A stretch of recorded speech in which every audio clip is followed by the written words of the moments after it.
என்னைக்குமே அவர் தண்ணி இல்லாம எது எழுத மாட்டார். நான் படிச்சிருக்கேன். தண்ணி இல்லாம எழுத மாட்டாரு. இன்னொன்னு இல்லாம போகவே மாட்டார். தெரியுமா? அது எல்லாம் அவருக்கு கண்ணி இல்லாமையும் போக மாட்டார். அது தெரியும்.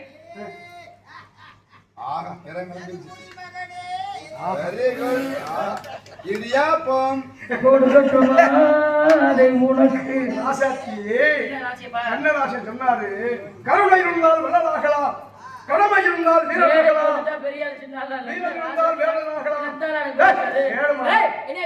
கருணை இருந்தால் வள்ளலாகலாம், கடமை இருந்தால் வீரனாகலாம், பொறுமை இருந்தால் மனிதனாகலாம், மூன்றும் இருந்தால் தலைவனாகலாம்.